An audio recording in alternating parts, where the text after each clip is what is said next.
হাযিহি জাহান্নামুল্লাতী কুনতুম তুআদুন, এই হচ্ছে সেই জাহান্নাম যা দুনিয়াতে তোমাদেরকে সাবধান ও সতর্ক করা হয়েছিল। ইসলাউহাল ইয়াউমা বিমা কুনতুম তাকফুরুন, কিন্তু তোমরা দুনিয়াতে যে কুফরি করেছিলে তার প্রতিফল হিসাবে এখন তোমাদেরকে জাহান্নামে নিক্ষেপ করা হচ্ছে। তোমাদেরকে দুনিয়াতে জাহান্নামের কথা জানানো হয়েছিল, তোমাদেরকে জাহান্নামের কথা বলা হয়েছিল, নবী রাসূলগণ প্রেরণ করেছিলাম জাহান্নামের কথা স্মরণ করে দেওয়ার জন্য। সাহাবীদের মাধ্যমে তোমরা জাহান্নামের ভয়াবহতা সম্পর্কে জানতে পেরেছিলে, আলেম উলামাদের মাধ্যমে জাহান্নামের ভয়াবহতা সম্পর্কে তোমরা জানতে পেরেছিলে। এরপরও কেন তোমরা নিজেদেরকে সংশোধন করনি? এরপরও কেন তোমরা সেই জাহান্নাম থেকে নিজেকে রক্ষা করার জন্য প্রস্তুতি গ্রহণ করে এই পরকারে পাড়ি জমাওনি? তোমরা যে দুনিয়াতে কুফরি করেছিলে, আর এই কুফরি করার পরিণতি হিসাবে আমি আল্লাহ সুবহানাহু ওয়া তাআলা তোমাদেরকে আজকে জাহান্নামে নিক্ষেপ করব।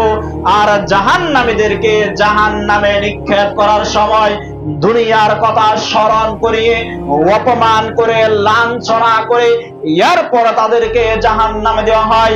তাহলে আয়াত থেকে বোঝা যায়, যদি কোনো ব্যক্তি দুনিয়াতে কুফরি করে ওই ব্যক্তিগুলোকে কাল কিয়ামতের ময়দানে জাহান্নামে নিক্ষেপ করা হয়। এখন সমাজের মানুষ বলতে পারে না কোন কাজ করলে কুফরি হয়, এখন মানুষ বলতে পারে না কোন কাজগুলো করলে আল্লাহ সুবহানাহু ওয়া তাআলার সাথে কুফরি হয়ে যায়। মানুষ জানে অজানা অবস্থায় হাজারো রকম কুফরি রয়েছে যেগুলো মানুষ সকাল সন্ধ্যা করে থাকে, কিন্তু তারা সেই সম্পর্কে ধারণা রাখে না। সহিহ মুসলিমের বর্ণনা, রাসূল সাল্লাল্লাহু আলাইহি ওয়াসাল্লাম বললেন, মান তারাকা সালাতান মুতাআম্মিদান ফাকাদ কাফারা। আল্লাহ রাসূল সাল্লাল্লাহু আলাইহি ওয়াসাল্লাম বললেন, যদি কোন ব্যক্তি ইচ্ছাকৃতভাবে এক ওয়াক্ত সালাত পরিত্যাগ করে, যদি কোন ব্যক্তি ইচ্ছাকৃতভাবে এক ওয়াক্ত সালাত পরিত্যাগ করে, সেই ব্যক্তি কুফরি করলো। মন চাইলো জোহরের সালাত আদায় করলাম, মন চাইলো না আসরের সালাত আদায় করলাম না, মন চাইলো মাগরিবের সালাত আদায় করলাম, মন চাইলো না এশারের সালাত আদায় করলাম না, মন চাইলো আমার এশারের সালাত আদায় করলাম, আবার মন চাইলো না ফজরের সালাত আদায় করলাম না।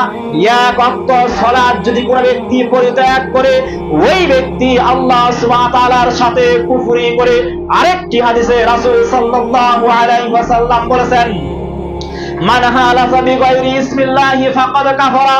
যদি কোনো ব্যক্তি আল্লাহ সুবহানাহু ওয়া তাআলা ব্যতীত অন্য কোন কিছুর নামে কসম করে, ওই ব্যক্তিও আল্লাহ সুবহানাহু ওয়া তাআলার সাথে কুফরি করলো।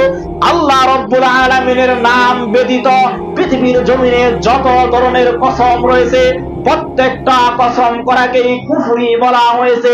আপনি সমাজের দিকে খোঁজ নিয়ে দেখে থাকেন, মানুষ কসম করে মসজিদ মাদ্রাসা নিয়ে আপনি খোঁজ নিয়ে দেখে থাকেন, মানুষ কসম করে তার মৃত পিতার, মৃত মায়ের, মানুষ কসম করে চন্দ্র সূর্যের, মানুষ কসম করে গাছের মাটির, মানুষ কসম করে কুরআনের। যত ধরনের কসম মানুষ করে প্রত্যেকবার তারা কুফরি করলো। আর যেই ব্যক্তিগুলো ইচ্ছাকৃতভাবে এক ওয়াক্ত সালাত পরিত্যাগ করলো, তারাও কুফরি করলো। এই সকল যারা কুফরি করবে তাদেরকে আল্লাহ রাব্বুল আলামিন জাহান্নামে নিক্ষেপ করবে। এইখানে তো আল্লাহ রাব্বুল আলামিন বলছে যে ইসলাউহাল ইয়াউমা বিমা কুনতুম তাকফুরুন, দুনিয়াতে যে তোমরা কুফরি করেছিলে তার প্রতিফল হিসাবে এখন তোমাদেরকে জাহান্নামে নিক্ষেপ করা হচ্ছে। আপনি সমাজের দিকে লক্ষ্য করে দেখেন, কয়জন মানুষ দৈনিক 5 ওয়াক্ত সালাত আদায় করে? আপনি সমাজের দিকে লক্ষ্য করে দেখেন, কয়জন মানুষ রয়েছে যারা দৈনিক 5 ওয়াক্ত সালাত জামাতের সাথে আদায় করে? আপনি প্রত্যেকটা ঘরের দিকে লক্ষ্য করে দেখেন, আপনার ঘরের মাঝখানে যদি 5 জন সদস্য থাকে, কয়জন মানুষ রয়েছে যারা দৈনিক 5 ওয়াক্ত সালাত আদায় করে? যদি আপনি বুঝতে পারেন আপনার পরিবারের মাঝখানে 5 জনের মাঝখানে একজন সালাত আদায় করে দৈনিক 5 ওয়াক্ত, আর 4 জনের মন চাইলে সালাত আদায় করে আর না চাইলে সালাত আদায় করে না, আপনার বুঝতে হবে 4 জনকে আল্লাহ রাব্বুল আলামিন জাহান্নামে নিক্ষেপ করবে কুফরি করার কারণে। সুতরাং যারা দুনিয়াতে কুফরি করবে তাদেরকে আল্লাহ রাব্বুল আলামিন জাহান্নামে নিক্ষেপ করবে, আর এই পাপী মানুষদেরকে জাহান্নামে সেই বড় ভয়াবহ